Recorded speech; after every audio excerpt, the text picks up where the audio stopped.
Good morning. I'm Jen Brash, Conference Chair. Welcome to the second day of the 35th Conference of the Canadian Society of Addiction Medicine. We have a really interesting plenary this morning, and I want to give them as much time as possible. So I would like to get started with the morning's session. I have to say this is at a length that I cannot read it.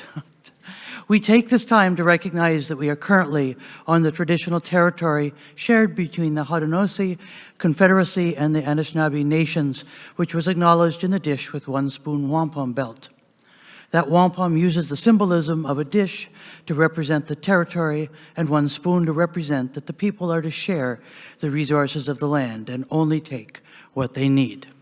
We recognize that we must do more to learn about the rich history of this land so that we can better understand our roles as residents, neighbors, partners, and caretakers.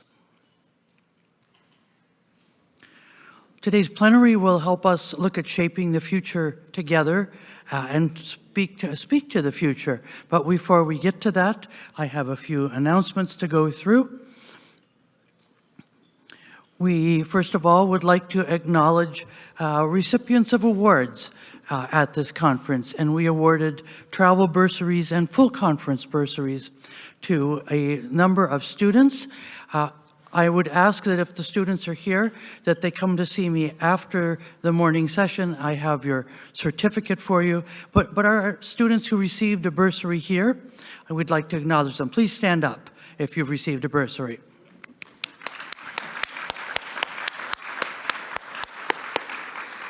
I believe there are close to 70 students here, which is wonderful. Trainees are the future of addiction medicine and this society, and we welcome you. And then one of our former executive assistants was Karen Meller. She passed away from lung cancer, and we created an award in her honor because she worked so hard to promote and develop the Canadian Society of Addiction Medicine. And this award is given to someone working or studying in a tobacco or tobacco addiction field or practice of some sort. And we are pleased to recognize Gabriel Luongo. Is Gabriel here? Well, congratulations, Gabriel, and I have your certificate, and we appreciate your work. And then is Alex here. I hope Alex knows that he was the recipient of the best poster by a trainee. It was exciting, still is exciting, to see all the excellent research work being done by trainees and by others, and congratulations to Alex on being considered the best poster here by a trainee. I wanted to bring up again our co-created art installation over there on the left. You will have on your table some butterflies, both little ones on white index cards and bigger ones that are of different colors. And as I said yesterday, and I know there's some different audience today and some overlap, that we wanted to look at more than just at how we could engage in an activity that was more than just the scientific side of the conference, that there is much more to being in addiction medicine and to being here than the science and the networking, and that we are all here.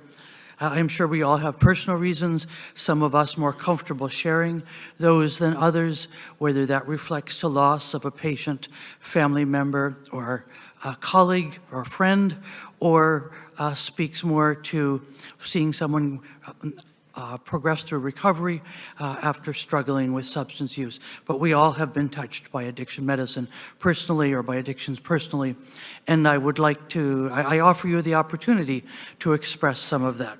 So this is a fairly complicated project. There are two different types of butterflies. The little white ones, you can fill the card how you wish, and then take it over, remove the butterfly, and add the butterfly to the large painted garden over there. The big butterflies give you more room to be creative and are to be attached to the big flowers over there, or you can just leave your butterfly there. And I did want to share with you 2 butterflies I found over there this morning, which I thought were very beautiful in their decoration. So if your table does not have a card with a butterfly and you wish to contribute, we have some more at the registration desk. If you do not like the art supplies in the tray at your table, poach some from another table. We have markers, pencil crayons, all sorts of different stuff. And I hope you'll take a moment to do that. The stickers are yours to amuse yourself with or take home to your kids or whatever you would like. I invite you to take some time to check out our sponsors and exhibitors. We are very grateful to their contributions to the conference, to helping us bring the conference to you. And I think they offer products, services that are quite relevant to addiction medicine, and it's a great way to see what's available and what's out there. This afternoon, we are offering Actually, the Peter Boris Center is offering a tour of the Peter Boris Center for Addiction Research. The lead for that is Dr. James McKillop, who gave our opening plenary yesterday. He has a really interesting lab set up. And in addition, it's at a dedicated tertiary care level hospital, which is interesting to see.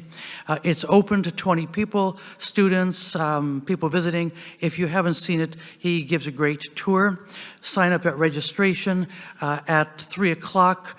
You'll meet in the lobby downstairs. You will be taken by Uber up to West 5th. It's less than 10 minutes from here. Dr. McKillop will meet you for the tour and then ferry you back in Ubers back to the conference center. So if you're interested, please, let's do that. And I'm an affiliate member. It's interesting stuff. I will mention that tomorrow morning, if you're a voting member, we are having our annual general meeting. And it's an opportunity to see what's happening with the organization as well as our financial state and review the incoming board of directors. And I invite you to that. It will be at 8 a.m. with breakfast. And today at lunch, in our efforts to spread and expand the work of CSAM, we are having what I've called a meet and eat and greet meeting, or luncheon, in this room on, I think, over a dozen tables. There will be a sign promoting different committees and organizations affiliated more or less with the Canadian Society of Addiction Medicine. And much of the work of CSAM is done through committee work. Conferences planned, policy committee, advocacy committee, education committee. There are lots going on, and we are looking for new members to be part of and contribute to these groups.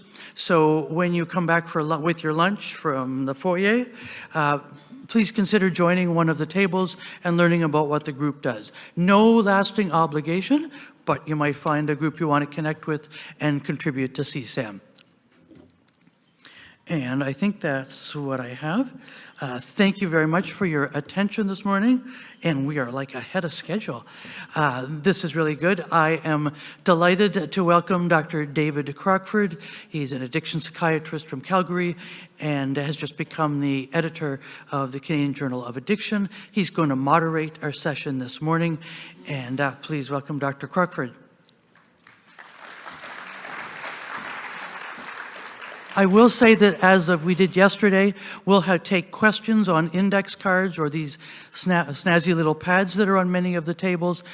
Dave Martell and I will collect them after at the end. I think we'll have the talks and then have some time for discussion. So please save your questions and I'll collect them for Dave to moderate. Yeah, it's supposed to be Peter George first. The order this. Do you have the notes? Sorry, we are fumbling to get the right notes here.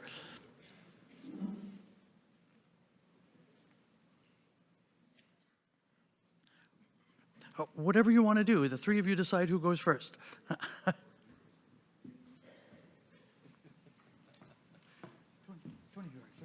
we go. Good morning, everyone. Just sorting out who was going to be talking first and so on, as it wasn't clear. I have the pleasure of introducing the next three speakers who are real sort of leaders in the future of psychiatry and the future of addiction, as far addiction treatment. The first speaker I've known very, very well for the last 20-odd years, Dr. Tony George, at the University of Toronto and the Temerity School of Medicine there. He's a professor. He has over 350 publications. Tony got his addiction psychiatry training at Yale University and then came back to us in Canada, has been in Toronto ever since. He's led in so many different ways, be it through his nicotine research, through his editorial work, through the ACNP and the journal attached to that.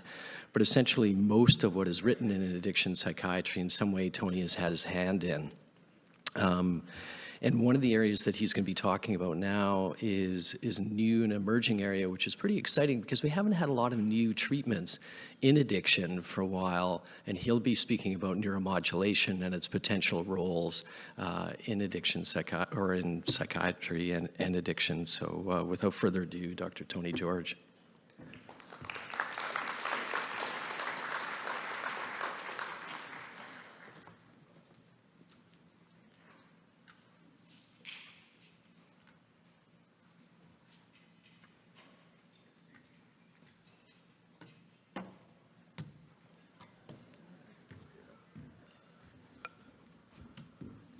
Okay, it usually takes me about 20 minutes in my old age to get to the podium, so any questions?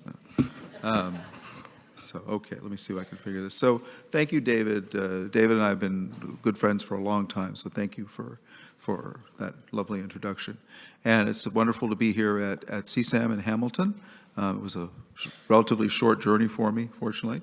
And so I have the privilege of talking to you about brain stimulation or neuromodulation, or whatever we want to call it, and some of the promises and maybe some of the challenges that we face if we want to move this forward. Oh, look at this, just go forward. Okay, so some disclosures, just funding, other things that I'm into. A lot of the work that I'll show you was supported by the NIH in the US, the NIDA, and after the election, I feel like it's going to become the National Institutes of no vaccines and no fluoride in the water, but hopefully not. So being both an American and a Canadian. So, but anyway, a lot of people to thank. I'll save to the end.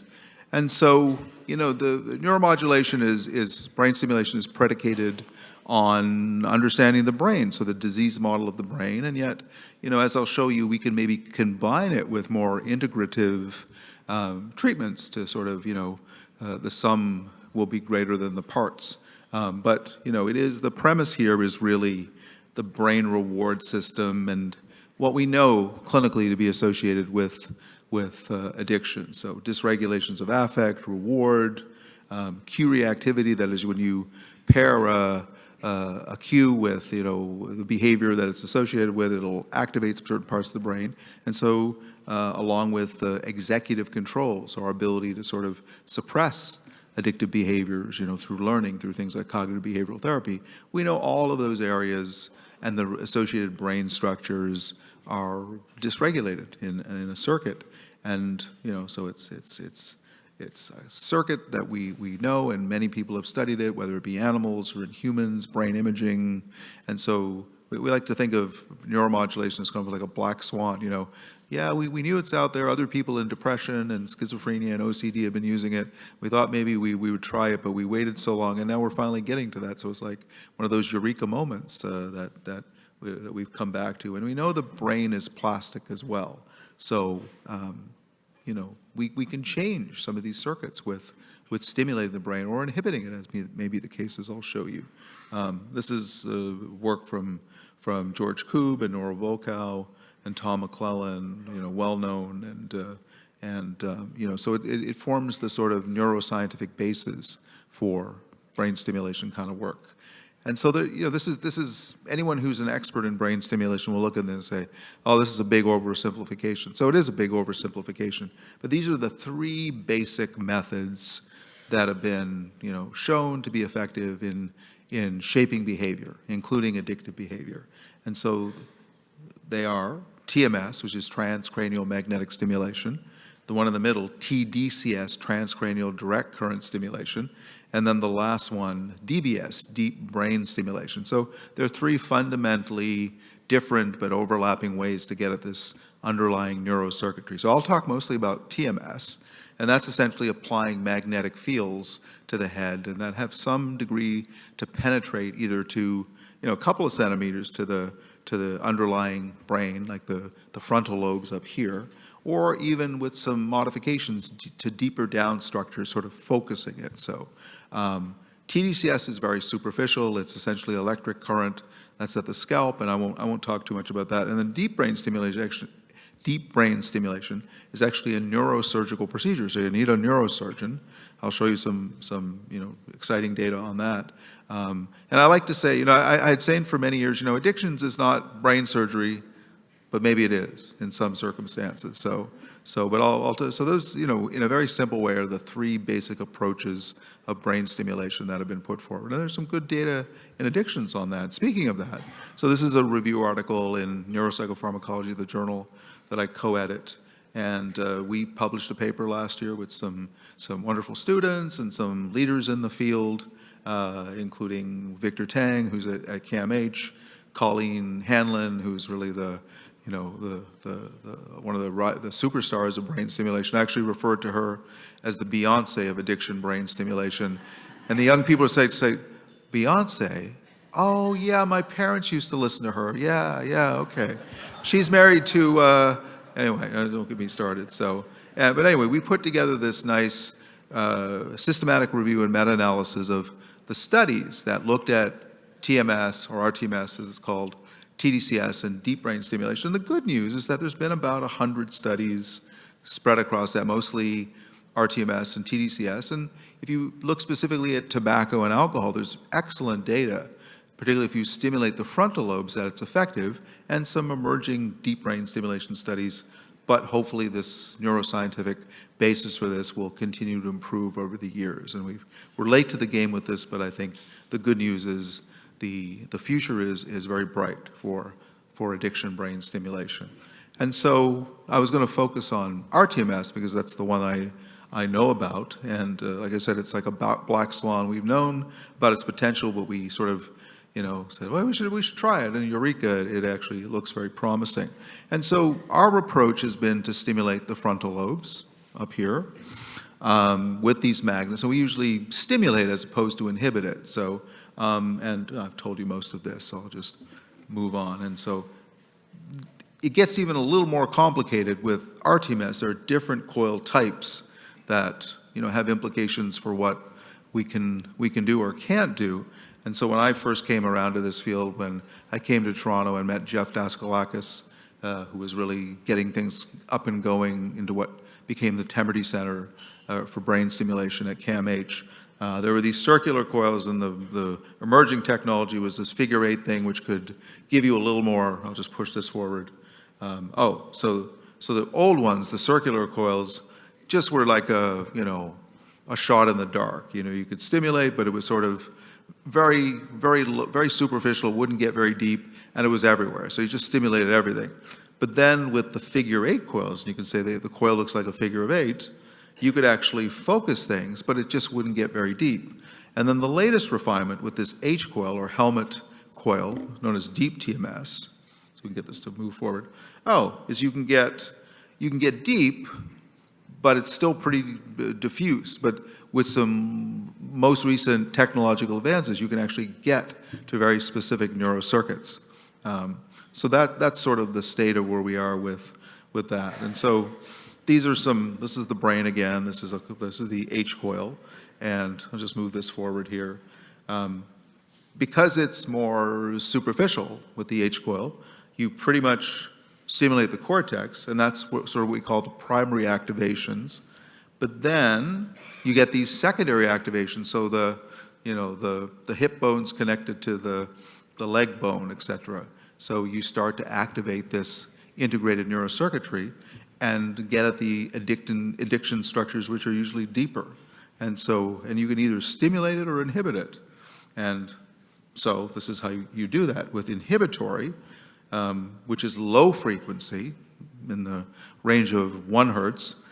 And there's a specific technique now that the experts use called continuous theta burst stimulation. I won't get into what that actually means, but that actually is the primary way to inhibit the brain. So Dr. Tang, my colleague, actually studies cannabis addiction treatment with this inhibitory type pathway.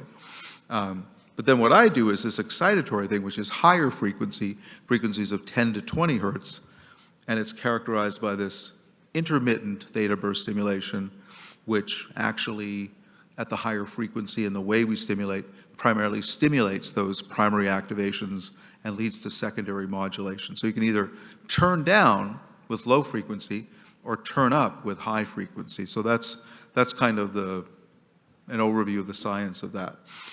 And so just, specifically talk about the latest technology, the deep coil, which is made by a few people, but a company known as Brainsway. They actually, with this deep device, which is a helmet and can stimulate deep structures, actually have this now cleared by the FDA in the United States for smoking cessation. So it's very promising. If you've got about $500,000 sitting around, you can buy this. By comparison, the TMS machines, the latest ones, are about $200,000. If you get the discount, maybe $150,000. So if you've got some money sitting around, you could do this. So right there, I've hit upon an issue, a challenge, which is feasibility, right? So you're not going to have this offered to everyone, right?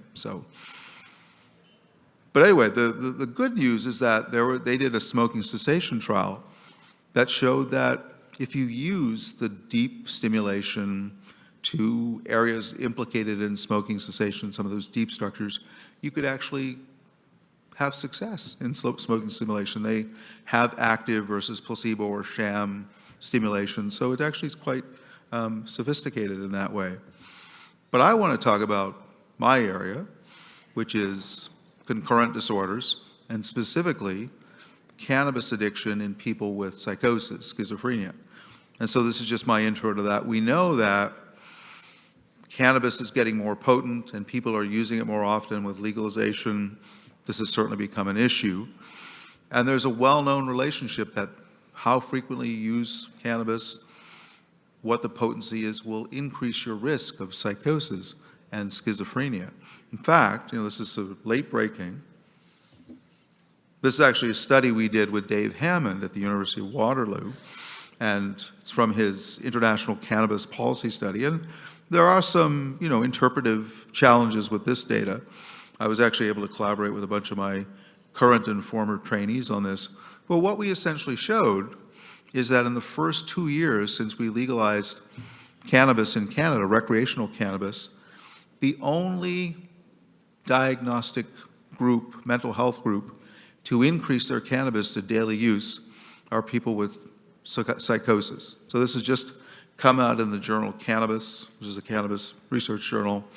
And, so this is one of the clinical challenges, and we don't have great treatments for cannabis, as you know. The behavioral treatments are really motivational interviewing, CBT, contingent reinforcement, which are not really available to everyone. So this is an important clinical issue. And so what we actually did was a study. We call it the CAN Stimulate study, cannabis, schizophrenia, stimulation. Anyway, the point was we had a small group of people, 20 people with schizophrenia and cannabis addiction, cannabis use disorder. And we asked the question, could high frequency stimulation of the frontal lobes, which are known to be deficient in schizophrenia, could that be the target, the holy grail for helping these people overcome their addiction since they have such severe addiction to cannabis? Could that help them reduce their cannabis use and lead to better outcomes? So we did that with the support of NIDA. We had a terrific team of graduate students and research coordinators, and there were people 18 to 55 that were motivated for treatment, that could tolerate brain stimulation, and we could, get them into treatment. As you know, people with schizophrenia are tough to engage. If you want to get them into research, you need tricks to be able to demonstrate whether this treatment works or not. And so this is a complicated slide of the design of the randomized trial. So half of the patients were randomized to getting active stimulation with the magnet, and half of them did not. And what's really cool is that the magnet, you can either turn it on and give the magnetic field, or you can turn it, quote unquote, off, and it'll buzz, but it won't give a magnetic field. So it's called a sham stimulation coil. So if you ask patients, do you think you received the stimulation or not, they'll say, I think I got it, and they can't guess better than 50%, which is great, because there's no bias in that way. We can be sure that it was a true randomized design. But in order to do that, to be able to show effects, we wanted to make sure that people stayed in the study. So what we did is for every week they came in and got the brain stimulation, we paid them. And we paid them for each successive week, we paid them even more. So we didn't pay them to reduce or abstain, we paid them to come in. And it worked really well, because if we looked at treatment retention, that is who came in and who didn't, in the sham group, everybody made it through the trial, 10 out of 10. And even in the active group, 10 out of 10 came for every session. And then even in the group that didn't get it, where we know, there's almost like a futility that comes up, 80% of them came in. So 90% of people in this small study with schizophrenia came in. And the usual rates of attendance are about 50% in a 1-month intervention study. So that little trick helped us find this, or come to this result, which is on the left-hand side, we asked patients to tell us, how much did you use? And there was a 60% reduction in cannabis use in the active stimulation versus the placebo or sham stimulation. In fact, the sham group barely changed. We even looked at urine toxicology, so the metabolite of THC, carboxy-THC, and that wasn't as pretty, but that even came down in the active versus sham group. So it worked, but it was 20 people. So, although that's a big study in the schizophrenia addiction field. So, and plus, I learned long ago that never believe a study that has more than like 10 or 20 people, because you can never replicate it. I'm kidding. So, but anyway, we're trying to move forward with that. In fact, we're able to show that tobacco use, which is when you quit or reduce smoking in schizophrenia, quit or reduce cannabis use, tobacco goes up. That increase in tobacco use was actually suppressed by active stimulation. So you may be able to get multiple effects. In fact, this is sort of my right brain oriented summary of this study, which was published a couple of years ago in the journal Schizophrenia. Active versus sham stimulation could reduce cannabis use, reduce cannabis craving, improve something called the positive symptoms of schizophrenia, the delusions, thought disorder, hallucinations, a little bit, and reduced tobacco use. Thank you, Jen. I meant to take up some water, but I only had so many hands. So, all right, I'll just end with this, something completely different. This is a collaboration with neurosurgeons at Sunnybrook Hospital, Ben Davidson, Earl Lipsman, and their team of psychiatrists and psychologists, and this was published in the journal Molecular Psychiatry. And essentially, this was putting, surgically, probes into one of those deep brain structures, the nucleus accumbens, which is well known, as you know, to be the seat of drug reward. And so when they stimulated this, and you can actually see on the left-hand side the probes going in deep into the brain, and when they did this, they actually showed reductions in self-reported alcohol use, in depression, in some of the scales related to problem drinking. They could actually show that the areas of the brain that activated with alcohol cues, like the dorsal striatum, the right and left dorsal striatum, part of that reward system, when they turned on the probes in the nucleus accumbens, that would suppress cue-induced alcohol craving versus when they turned it off, when it was highest. So they were able to image this, they were able to get the self-report. So, like I said, addictions is not brain surgery, but maybe it is. So, and these were the most treatment-resistant alcohol use disorder patients in Toronto, were referred to them. So a small study, again, about 10 or 12 participants in total. Actually, it turned out to be one of the biggest studies ever done. And a credit to what we have in Toronto, the experts to do this. And so Toronto's become, de facto sort of one of the places in the world that people are looking to do this kind of work. So let me end there. Just to conclude, this is Colleen Hanlon, the Beyonce of addiction brain stimulation. We're actually in New York, so anyway, so we had a conference there on brain stimulation for addiction.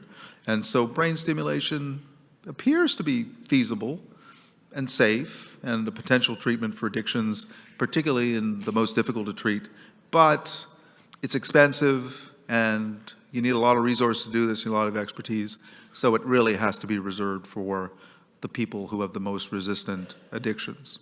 So let me end with that. I'll just acknowledge the people who did the work and the funding source. We have a lot of collaborators to do this kind of work, and thank you for your attention.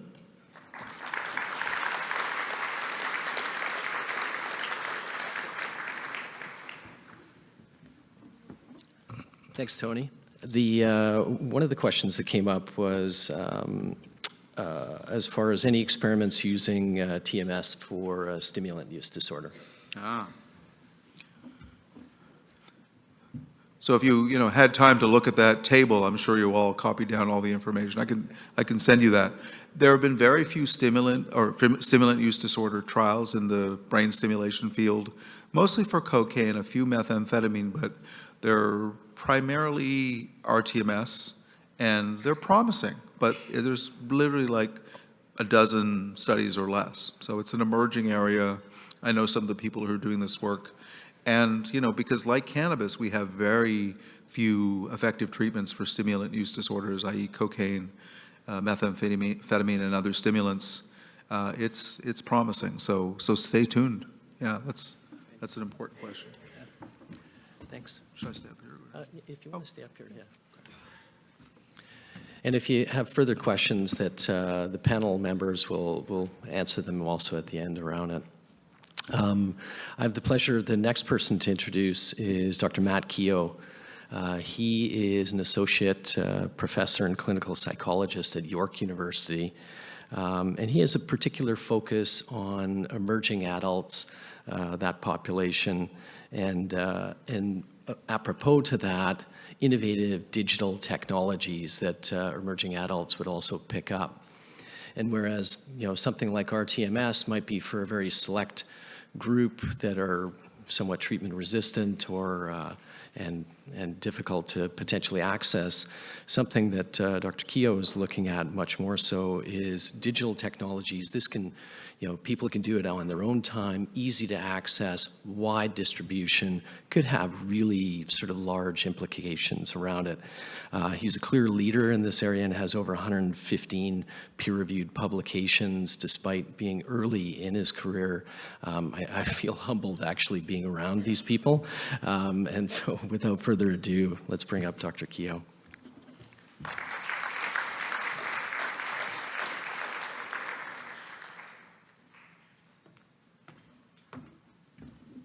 Hi, everyone. It's great to be here today. Thanks for the organizers, Jen and CSAM for I'm a walker, so I tend to walk around. I'll try and stay still as much as possible. Thanks to the organizers of CSAM for having me today. It's actually my first time at CSAM, but I'll definitely be coming back because abundance of food and coffee, who wouldn't? All right, so today I'm going to be talking about lessons being learned, optimizing digital treatments for concurrent disorders. So my title is active because I'm still quite new to the field, actually. So I started my first position in 2017, and right from the gate, I started thinking about ways to make addiction treatments more accessible, and specifically more accessible to folks who are at the most risk, so emerging adults. And it's been about 7 years, and I was thinking, well, what should I actually present as a part of this keynote today? And I want you to think about this talk as an evolution or maybe even a microcosm of how one approaches the development of digital treatments, and how to keep striving to optimize their delivery. Okay? Great. I'll try and figure out how to use this thing.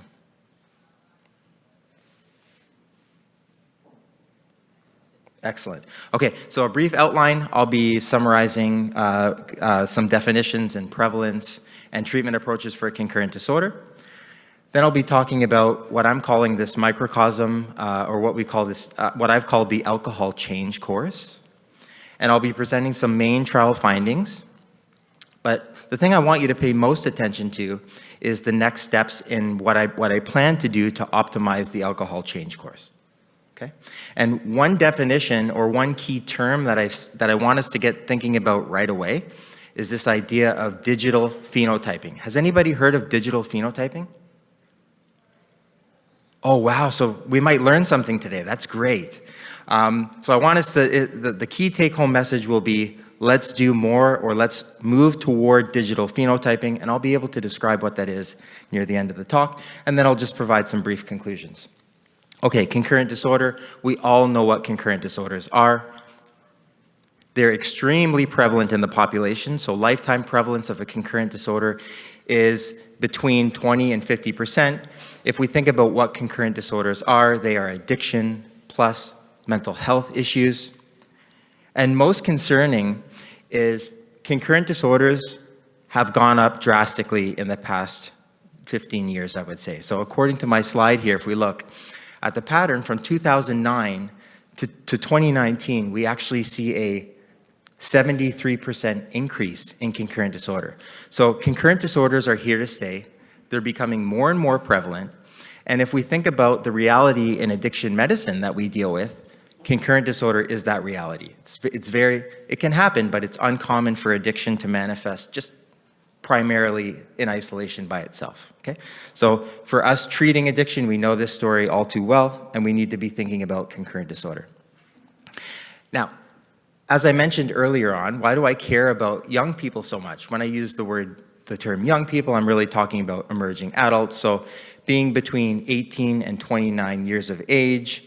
And why do I care about this group? Well, scholars of development like Arnett have really characterized this period as you're going through rapid change and transition, right? So for most people, it's their first taste of freedom. For other people, maybe they get married, they get their first real job, et cetera, et cetera. So lots of life stress. And we also see, particularly in university contexts, substance use peaks. So alcohol, drug experimentation, these behaviors are the highest they are in the lifespan. And alongside of this, we actually see parallel increases in anxiety and depression, right? So this is a breeding ground for the development of concurrent disorders. And in this talk, I'm talking about a specific type of concurrent disorder being alcohol emotional comorbidities, so things like anxiety and depression. And I would argue that it's actually a pivotal time for research and prevention efforts, and this is why I'm choosing to do most of my work in this age group. Okay, so you can think of concurrent disorders, two things, how they might be related. So one might be driving the other might be driving the other, or there might be reciprocal associations. And I think if we look at the literature, it's pretty clear that there are reciprocal associations between alcohol use and emotional issues, right? And when we think about the various ways that these two things can be associated, there might be different ways to intervene. So the three on the slide here, I'm calling parallel, sequential, and integrated.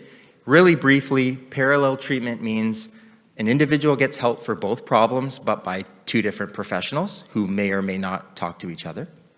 Sequential is, well, let's just get your alcohol use under control first, and then we'll talk about your negative emotions later. And the gold standard being integrated. So in this talk, I'm talking about integrated gold standard treatment. And coming from a psychological perspective, we know from the literature that probably the best psychological treatment combination is cognitive behavioral therapy and motivational interviewing. Okay. So I'm going to get into the alcohol change course, and the reason why I'm talking about alcohol specifically is because that's been a main focus of my work. And if we think about optimizing our efforts towards digital treatments, if we're able to get people to do better with alcohol, we're treating most of the people who show up to our office. Okay. So this seems like a while ago now. When I was a resident at CAMH, I was exposed to a really good model of integrated treatment. So I was doing work with alcohol use disorder, major depression, and I was working with Dr. Andre in his integrated care pathway. And so I knew once I left residency that this is a field that I actually wanted to continue. And so I made my way post-residency to the University of Manitoba. And I was searching online. I knew that I wanted to do something digital because, is anybody from Manitoba here? Okay, lots of folks from Manitoba. You know, people are spread out, right? And we also know that people who are spread out or who are in more rural communities don't have access to traditional hospital-based or in-person healthcare. So I knew that I wanted to do something digital. And so I was searching online, and why reinvent the wheel if there's something in the literature that you could adapt for your purpose? So I reached out to my colleague in Switzerland. It was a cold email. And he said, lo and behold, we have this Take Care of You program that's online. Let's just adapt it to English and add some content to make it more relevant for the wider spectrum of emotional disorders that young people might have. So we adapted it to English, and we also added some treatment content to focus more specifically on anxiety.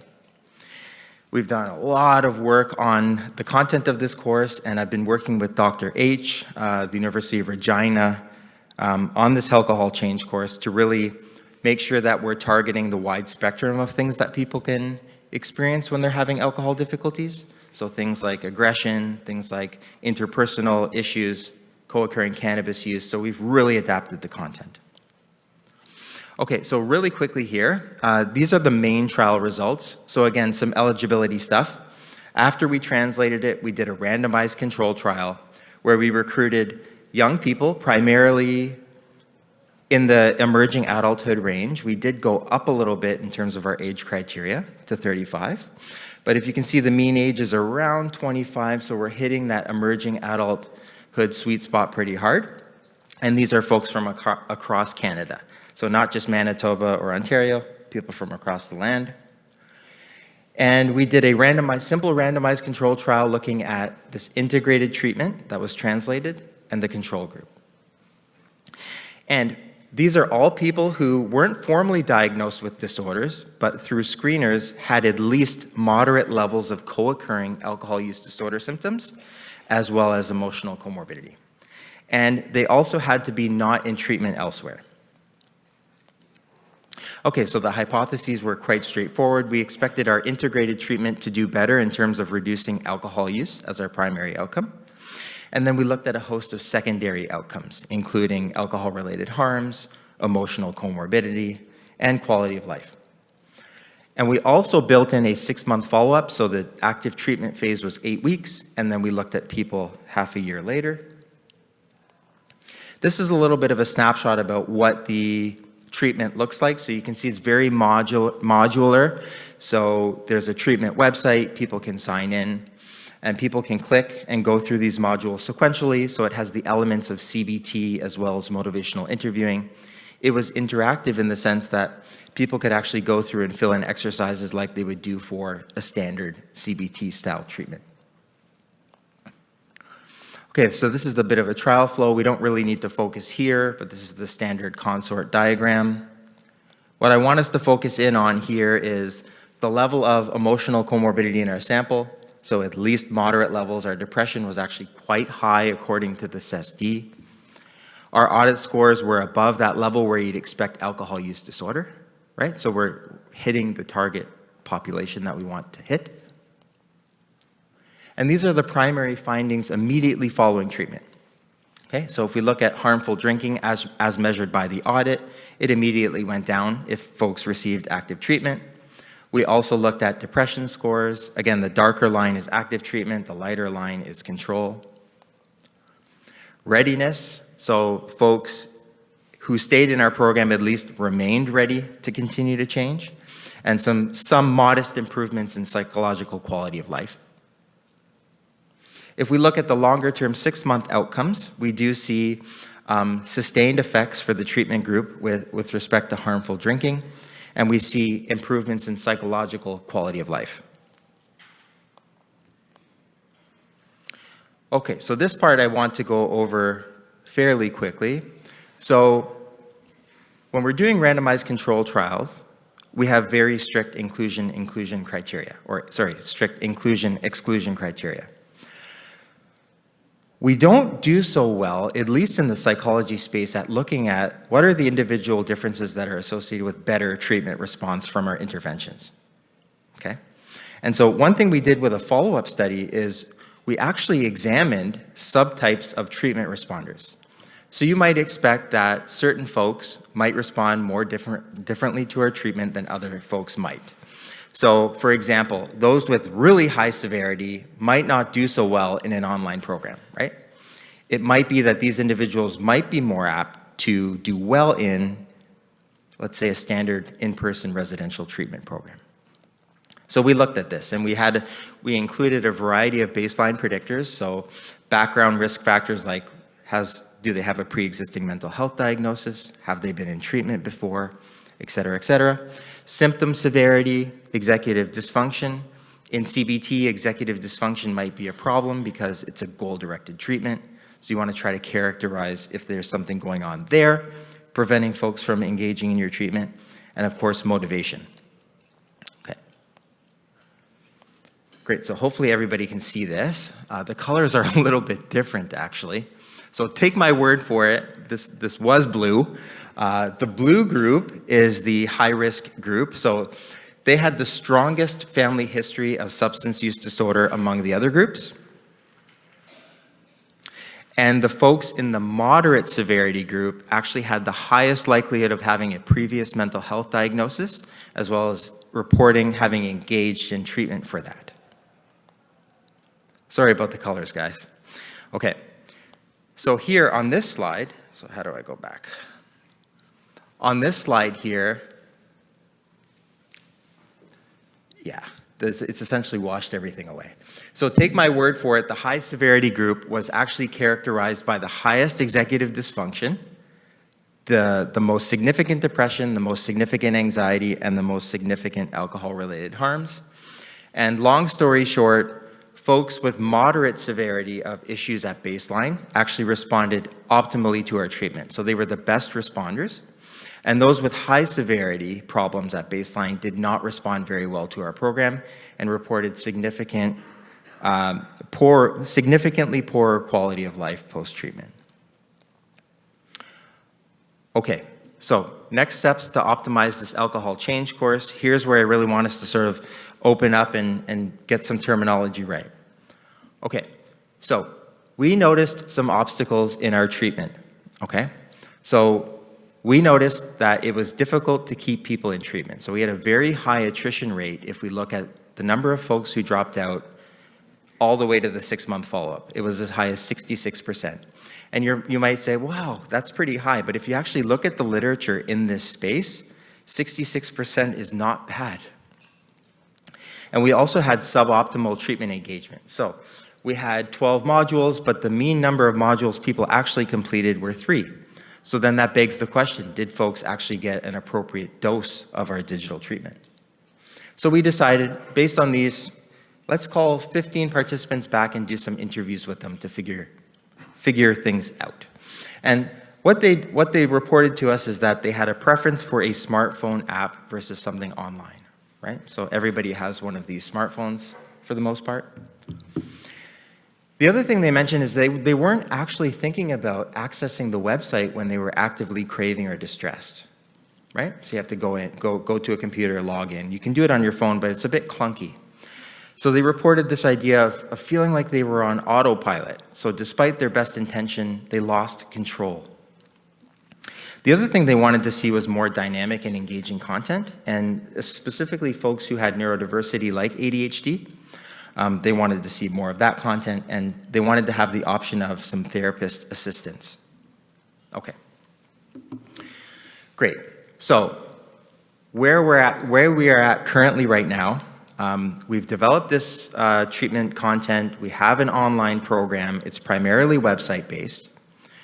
My next steps, and I'd encourage us all to think about how we can incorporate this concept in our own work, whether we're doing, let's say we're just trying to understand addiction psychopathology, or whether we're trying to treat addiction psychopathology. I think this idea of digital phenotyping is one that we should pay attention to. So digital phenotyping is essentially using wearables, including smartphones, so smartphones, smartwatches, to understand if there are certain digital footprints for given psychopathologies, right? And I'll give some good examples of this. But you can think about using passive and active data collection through these methods to then create personalized interventions based on how somebody interacts with their world. Okay, does that make sense? So digital phenotypes, it's very similar to this idea of biological phenotypes. So digital footprints as a person interacts with their environment. And here, it's very basic, and I'm just starting to have some of these conversations with some industry folks. So can we actually get people to use this information? Can we then get it for research purposes? And it all, you can imagine how complicated it gets, right? So you can imagine that we have wearable information from smartwatches, smartphones. We can actually get active data collection by sending people surveys, et cetera, et cetera. So there can be a lot of information that we can get. And you can think about how we might reduce this level of information to these digital phenotypes. It involves machine learning. It involves things like that. And I still think we're a far ways away from actually getting to intervention implications. But I think we need to do digital phenotyping to then get to eventually personalized intervention. So here are some examples of what I'm talking about when I'm talking about passive data. So passive data, GPS location. And an example of this might be, let's say you're somebody who struggles with controlling your drinking, and you take the same path home every day, and your stop is the LCBO on the way home, right? Wouldn't that be helpful information for us to know, to be able to then plug into an intervention to get you to go in a different direction? Could be very helpful. Again, this concept of autopilot. What about heart rate? So I'm talking about concurrent disorders. Anxiety is a significant trigger of drinking. What if we were able to push some intervention content when you're actually feeling anxious and you might be about to make a difficult decision for your drinking? Right, so this is the kind of information that I'm talking about when I'm talking about digital phenotyping. So passive data versus active data. And by active data, I mean doing things like ecological momentary assessment, daily diaries, asking people what they're feeling, what they're thinking, who's around them, et cetera, and incorporating active and passive data in one digital phenotyping model to then inform personalized intervention. Okay, so hopefully that makes sense. Okay, so some really brief conclusions. Concurrent disorders are the norm. We already know that. Integrated treatment should be the gold standard. And the point that I really want to hit home here is that we should be moving towards personalized medicine. Okay, we should be using wearable data to then inform individuals' treatment. And you might be saying, well, wouldn't people be weary of sharing their individual data with us? Actually, no. The literature suggests that if you ask people, would you be willing to share your smartphone data with your healthcare provider to improve your treatment? Around 85% of them would say, that's okay. So people are weary of this information if you're selling it to folks, but they're more than willing to give you this information if it helps them get better, okay? And the other thing I want to mention is, just because I'm saying that this is a smartphone treatment, I'm not saying let's just optimize it, give people a smartphone and they're on their way. We no longer have to do anything. I do think these digital treatments could be helpful in a treatment setting where we have in-person interaction as a lifeline to their treatment. Because if I think about what I do as a psychologist, I see folks maybe an hour a week, maybe sometimes 2 hours, but all those other hours, the person's living their life, experiencing stress, trying not to drink, etc. So if they could have some lifeline that they could rely on, that would be very, very helpful. Okay. And that's it. I just want to acknowledge my current funding, and of course it takes an army of people to do research.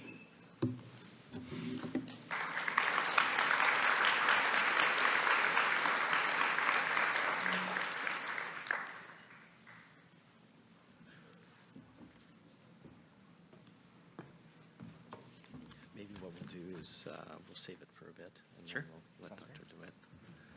DeWitt. Oh.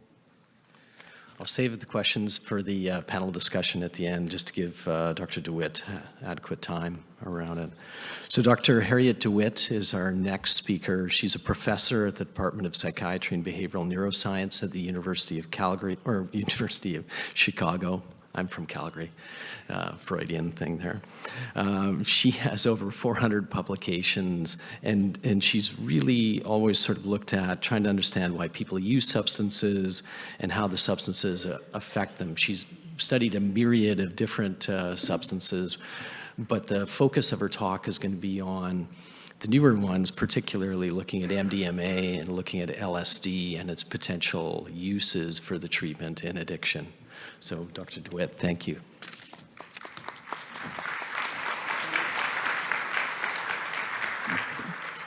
Thank you for the introduction, and that was an interesting slip because I am actually from the University of Calgary way back, so coming home again, and it's a pleasure to be in Canada. Thank you for the organizers for inviting me. I won't be talking about any the data from our laboratory in this presentation. I just thought I'd take the occasion to review what I could see of the evidence so far for the usefulness of psychedelic drugs in treatment of addiction. I have some declarations here that don't relate to this presentation.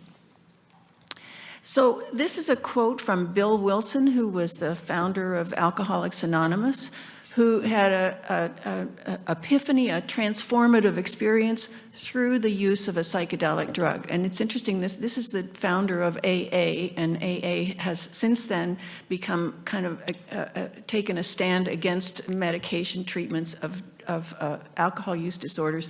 But at least this experience for Bill Wilson transformed his view of his alcohol use and his life.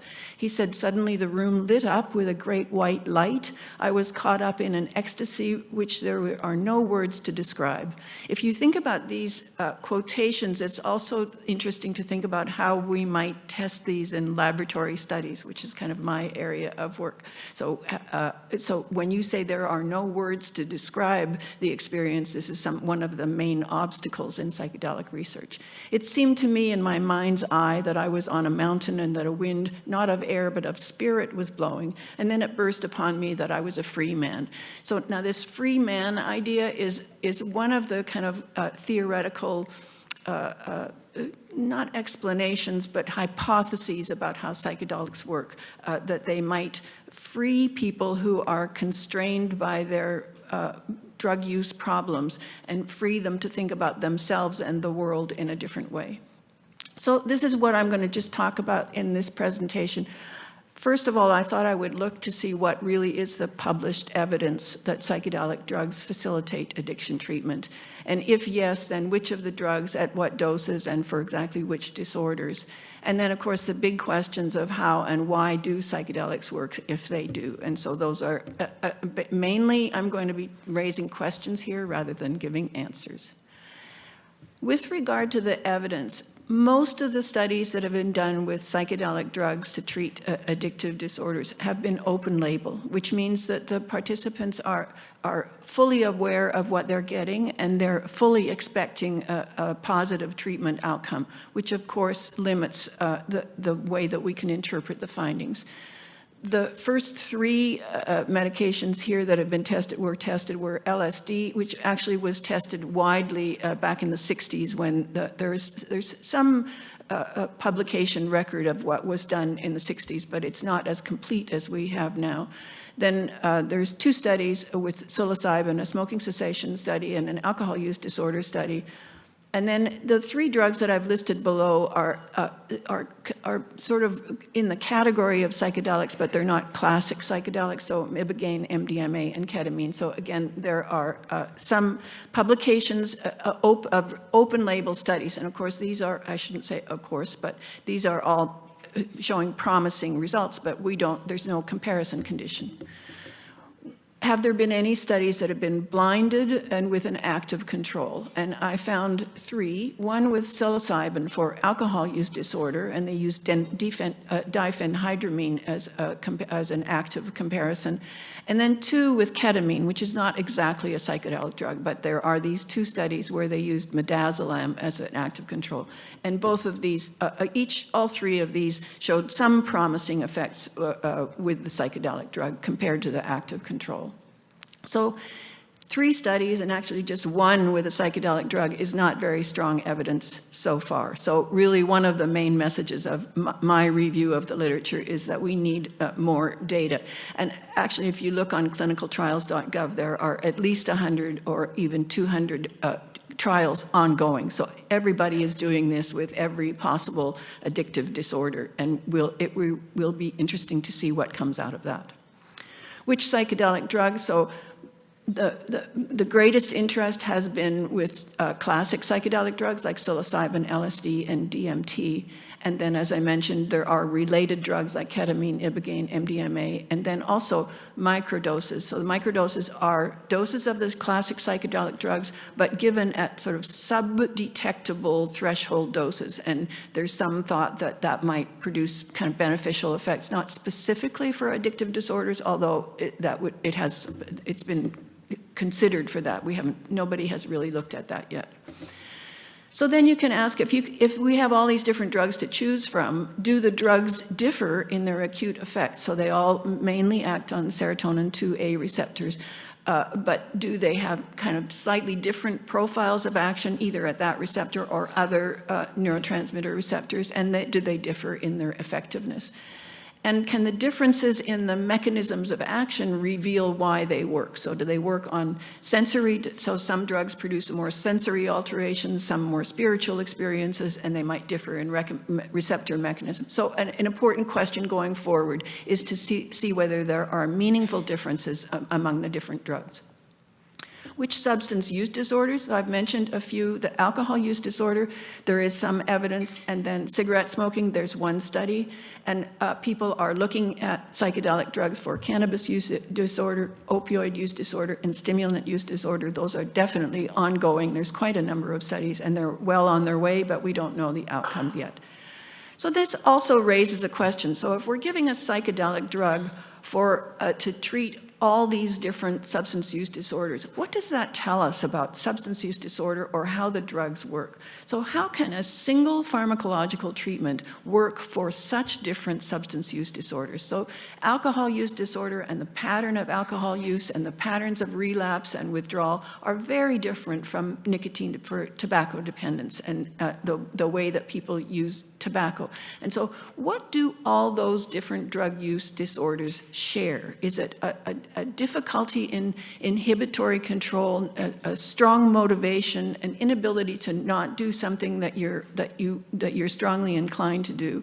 So a desire for change, or are there shared neural mechanisms? So I think it's interesting to ask. So with most of the other substance use treatments, you have a specific drug that acts on that receptor system, naltrexone or nicotine replacement therapy. And here we're talking about one drug, a psychedelic drug, that's supposed to treat all these disorders. So again, more questions for us to think about. And then even the larger question is how and why do psychedelics work if they do? So there's a lot of discussion about what the role of the subjective and profound spiritual experiences is. There are people who argue that those subjective experiences are critical to the positive outcome, and there are other people who say it's a side effect and it's not necessary for the effectiveness of the treatment. What's the role of concomitant psychotherapy? So the drugs are rarely given just alone in a doctor's office, but they're given in combination with quite extensive psychotherapy, and we don't know what the role of the psychotherapy is. So there's a preparation, several sessions of preparation, psychosocial preparation before, and then there's the guidance during the session, and then there are multiple integration sessions following the drug experience, and each of those can influence the treatment outcome. What are the neural actions? Which neural actions affect the therapeutic benefits? And what's the role of expectancy? A deeply important question in this category of drugs, because it's very difficult to overcome people's expectancies. So just to think about these three, we have the drug acts on a particular receptor. It produces a distinctive experience, and then it's also influenced by the psychotherapeutic context. So we really can't separate these. The receptor actions, each of these three components of the drug experience are integrally connected with each other. And our challenge is to try and maybe manipulate one at a time to see whether they make a difference finally in the therapeutic outcome. So, for example, to my knowledge, there are very few studies that directly compare a simple administration of a drug to the administration of the drug with psychotherapy. And in addition, the types of psychotherapy that are given together with psychedelic drugs varies widely. So what's the role of the psychedelic experience? So as I said, the spiritual experience may be a key component of the spiritual experiences are a key component of the subjective experience. And the strong spiritual effects have been correlated with clinical benefits. I've got a graph in the next slide to show you. And the spiritual experience, this kind of gets me to the Bill Wilson quote that may give a new perspective to the problems that our people are going. So by disrupting perseverative thoughts, for example, it may be possible for someone who has a drug use disorder to see themselves or see the world in a slightly different way and allow them to change their behavior in that way. These are just three graphs from studies from the Roland Griffiths lab where they looked at mystical experiences in relation to therapeutic outcomes. And so for each of these three, this was the leftmost one is smoking cessation, and then the next one is, I'm sorry to say, I don't remember what the outcome measure is, but in any case, in all three cases, the therapeutic benefits were positively correlated with the strength of the spiritual experience, leading these investigators to think there may be a causal link there. So what's the role of the psychotherapy? We believe that psychotherapy support is essential, but why? And so we need to prepare the participants for negative experiences, that's for sure. We need to make the participants feel safe. And then we need to channel the drug experience to address their individual problems, and then to reconstruct the experience and incorporate it into their regular lives afterwards. However, as I said before, the necessary and sufficient components are not known and have not really been studied. I'm not going to spend a lot of time on this, but there's a huge literature, growing literature now on the neural actions of psychedelic drugs, both at the cellular level and at the whole brain level. And again, I'm not going to go into detail. There are various neurotransmitter systems involved. There's this, what they call psychoplastogenic effect. So there's neurogenesis, a synaptic growth. So that may play a role in the therapeutic effects. And then there are whole brain models that look at the circuitry that's involved, how does the psilocybin change connectivity between, say, the thalamus and sensory areas or reward areas. So there are a couple of major theories based on whole brain fMRI studies, how this might work as well. Here's a classic diagram that people from Imperial College came up with, showing sort of in a schematic way. The left-hand side is the brain connectivity under placebo conditions. And basically, it's making the point that there are these very regular routes of connection in the brain under placebo conditions. So as we go through life and experience multiple events, there are very fixed connections between different areas of the brain and little interactions between other brain areas. And then when you give a drug like psilocybin, basically you have some chaos. That is, everything speaks to everything else. So this is it's a metaphor, I think, for the feeling of openness or the feeling of change or the feeling of rebirth, whether there's really any kind of neurobiological basis for that that idea, but this is basically what they show in these connectivity studies.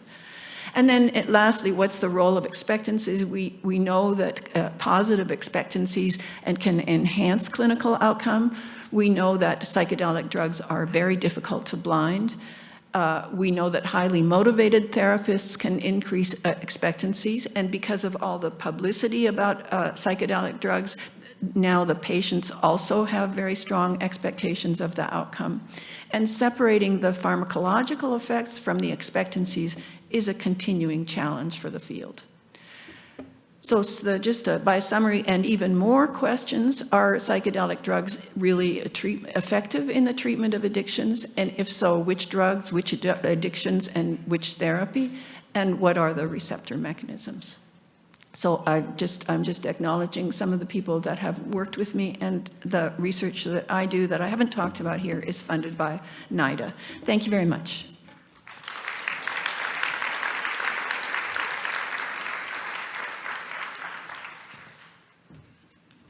Right. Well, thanks, Dr. Witt. Maybe have a seat and then we can pose the different questions. There's been interesting questions that have come from the audience.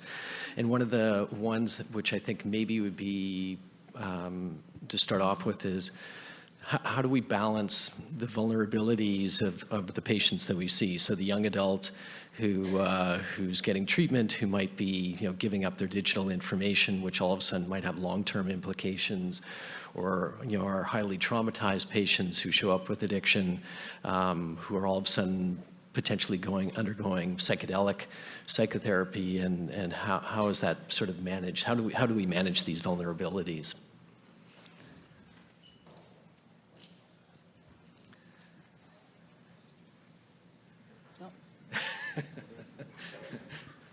Hot potato.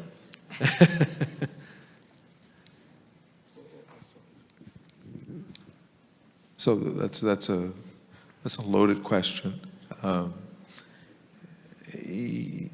Look, I'll say from the point of brain stimulation and complex concurrent disorders patients, it takes a lot of prepping. Oftentimes it comes down to, we've tried everything else. These are the potential risks. There may be clear benefits, but we've tried everything else. And it reminds me, I had an email from a colleague recently who's gone to the Ukraine to set up RTMS clinics to treat people with PTSD related to the war in Ukraine. So, again, sort of last resort, we got to have the most effective treatments out there. So I don't know if that starts to address or unpack that question, but I think I heard psychedelics in there. So over to you, Harry. It's hard for me to comment on it. I'm not a clinician, so I don't work with people with trauma. I don't know how pre-existing vulnerabilities like that would interact with response to the drug. Yeah, so I just have one thought about that.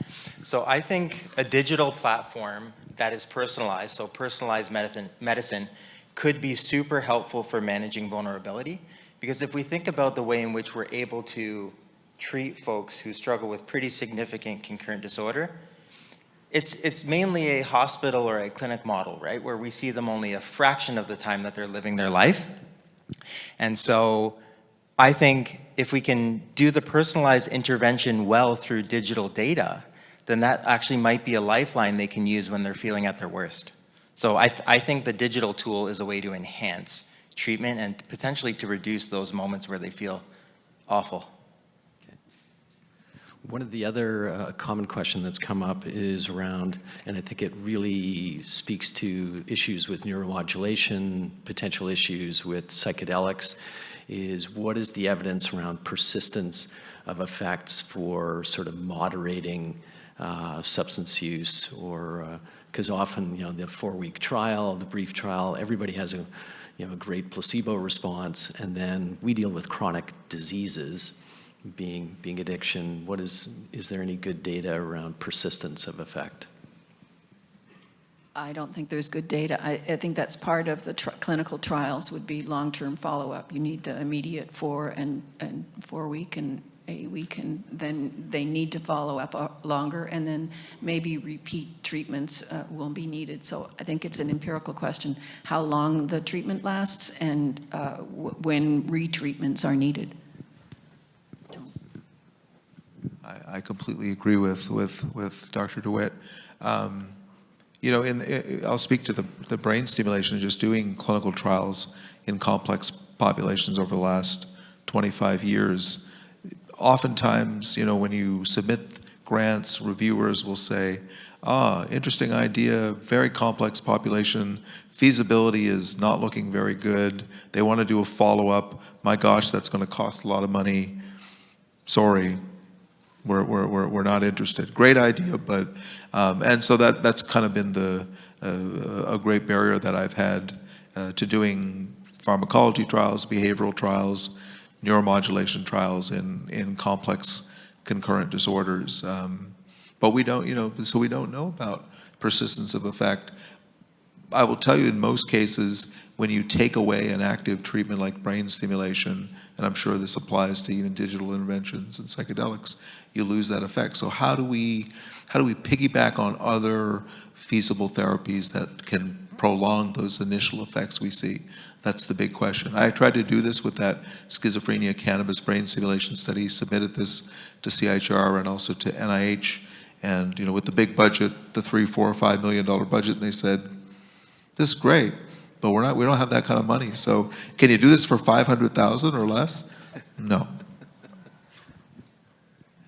A question that comes up around digital technologies is that there's already a disconnect that a lot of people, young people have, and that they've reduced their sort of social circles. They're on their phones all the time.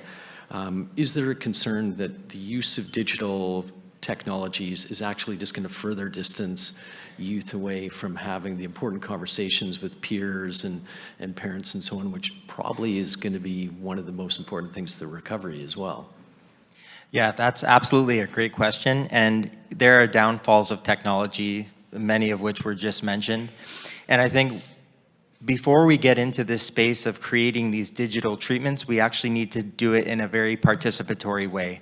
So we need to be able to speak with folks who have real lived experience with concurrent disorder and ask them if, you know, tell them, our goal is to create a personalized treatment for you that can follow you around and that can be a lifeline. What would you actually use? What might be some limits? What might be some features that you might see? So I think before I, as a researcher, come up with all of these different ideas, it really has to be participatory, and we have to sort of work together on what that might look like. Now, I do think that the literature, piggybacking on a literature on video gaming, we do see that there are risks of video gaming, and we see that a lot of young people actually communicate online, right? And online interaction can be positive interaction, right? So it's not just face-to-face interaction. Sure, that might be the gold standard for some, but lots of young folks are seeing meaningful social interaction happening online. I think there's been a few questions around psychedelics, and the question which I think comes up a fair amount is the neurobiology of psychedelics seems to be primarily short-term 5-HT2A, agonist effect, even though 5-HT2A doesn't seem to be in any way related to the neurobiology of addiction. They've looked at various serotonergic agents.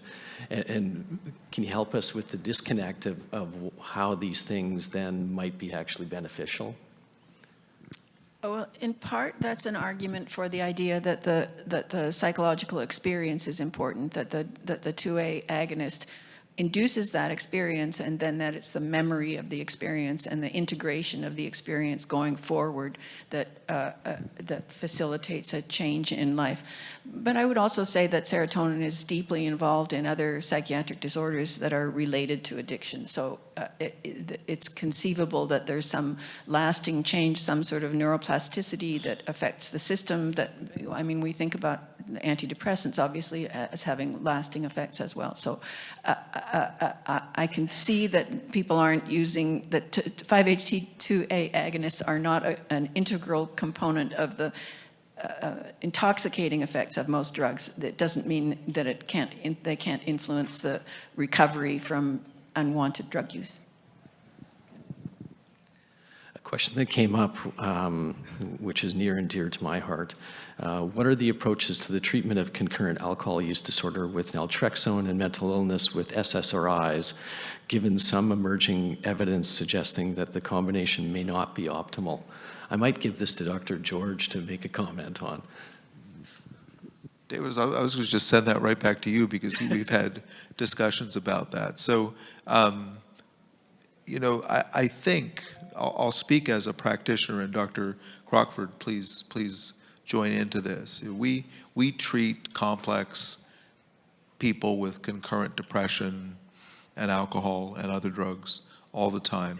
The depression is real, the alcoholism is real, and you know, I think in general, and the literature for the most part supports this, using antidepressants in people with alcohol use disorder, severe alcoholism, with or without depression is pretty safe and often life-saving.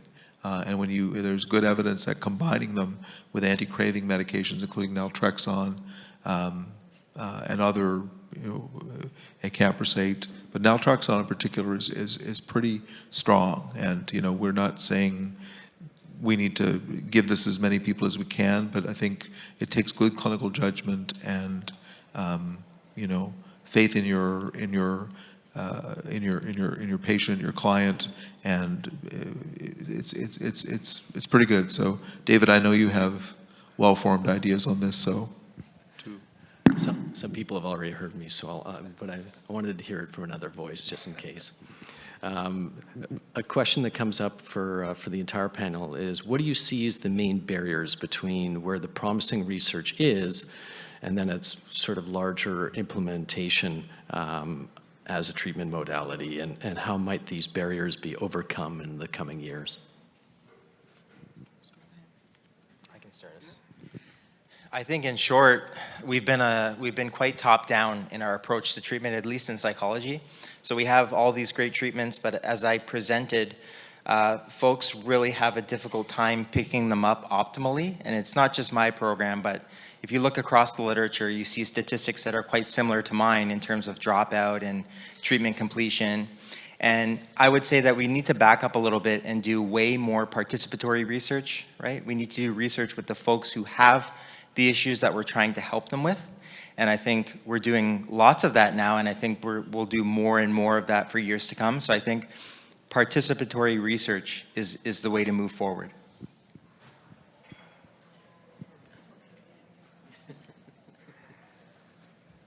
As far as so TMS, what do you see as a big barrier outside of cost and accessibility, right? Yeah, I mean, specific to brain stimulation, all these devices cost a lot of money. So by definition, we're not going to be making them accessible to everyone. When I first started doing this, I said, on all the entrances of CAMH, we should just give everyone a little buzz as they come in, and they'll feel better, and maybe their craving will go away. And I think that now, of course, that's the whole thing with Ozempic and other GLP-1 agonists, that everyone should take them for anything, including drug cravings. But I go back to sort of, I like your comment, Matt, about participatory research. I think it's an important point. It's heartening to see that this meeting is so well attended. Your clinicians, your policymakers, all interested in addiction, and yet we know the fact in 2024, still only about maybe 10% or less of people with addictive disorders actually get treatment. So that's accessibility still continues to be a big problem. So that's why I was very heartened, Matt, with digital interventions. That may be a way to sort of really open up accessibility. And yet we know many people that come to hospitals, including here in Hamilton and Toronto, Calgary, across the country. I know this is the case in the States. Getting these treatments to be available is just so critical, and yet given that they're nuanced, whether it be behavioral treatments, pharmacotherapies, etc., it's our great challenge is accessibility to these things. So I think it's also worth commenting with the psychedelic drugs that right now they're restricted to being used in medical settings, in hospital or university settings. But clearly there's non-medical use, and so they're available in non-medical settings. And personally, I worry a little bit that we might demonstrate a therapeutic effect based on controlled clinical trials in a controlled setting, and then those ideas might be taken out into an uncontrolled setting because the drug is available, and then it's just not clear what the consequences of that will be. So I think with psychedelic drugs, the access to the drug is a key issue that still has to be resolved. I think that's a huge issue with the psychedelics, and leads to the other question, which is how do you create guidelines or oversight for the training or delivery of, be it psychedelic-assisted therapy, but I think this is the application to, I mean, we need so much more people kind of, it's a bit of a free-for-all out there is what people get for addiction treatment.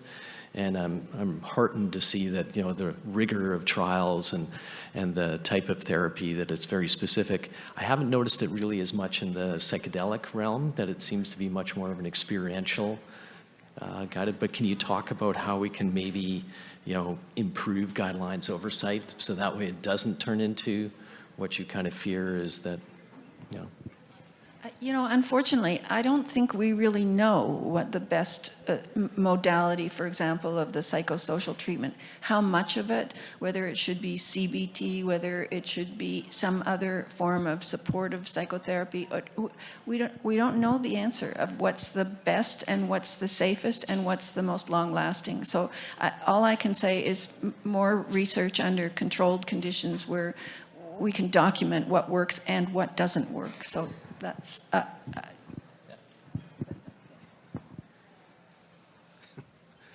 Either of you have comments on sort of guidance around sort of, because it's one of these things that people prescribe naltrexone regularly for alcohol use disorder, but all the trials had weekly CBT, you know, relapse prevention, plus or minus medical management or motivational interviewing. It's not what's happening in practice, is that people get a prescription, see you later. It's an important point, David. And, you know, when we present this kind of research, I'll speak for my own, when we do even these neuromodulation trials, there's always a background that everybody gets basic counseling. So in a cannabis trial, you're trying to test a treatment. You know, on the one hand, you don't want to overwhelm the effect of the intervention, in this case, brain stimulation, with a powerful behavioral thing. And yet, at the same time, you're trying to get people who are treatment seeking to reduce, possibly even quit. So you want to give them withdrawal management, basic counseling, and then once you get them there, you want to give them relapse prevention. So, but it is all over the place in practice. And so, you know, there are good guidelines out there, you know, having said all that. But adherence to guidelines has always been a challenge, whether it's in the community, whether it's in, you know, tertiary hospital settings. So it's an important point. Great. Well, it's 10 o'clock. Thank you very much to all our speakers. Tremendous. And I'm looking forward to, hopefully you're going to come back in 5 years and tell us what it all kind of, we have the answer. No, I'm just kidding. But we'll see. I'm going to leave it now to Dr. Brash to do a few announcements and to move on with the day. But again, thank you to all the speakers. A big hand for them. Absolutely, that was really interesting and thought-provoking. I neglected earlier to give a special shout out to MetaFi, the mentoring, education, and clinical tools for addiction partners in health, a big organization in Toronto working to increase knowledge and awareness of addiction treatment in primary care settings. They're here today giving a full set of workshops and presentations in Webster, BC, particularly if you're out of province and unfamiliar with the amazing resources they offer. I hope you'll consider attending one of their sessions, and they'll have a few tables at lunch. We printed up more programs. They're available at registration. I'm really sorry the app is so hard to use to find things. We do want you to go to all the good stuff. So please pick up a program. We had more printed. We are recording in this room and in Webster, BC, and these presentations will be uploaded to the app as soon as they're available if you missed something in one of these rooms and want to attend. Lastly, we have I have carbon, well, never mind, we'll skip that. And thank you for your attention this morning. And if I could ask any recipients of the bursaries or awards to come see me up here, I would like to present you with your award after the session. Thank you very much.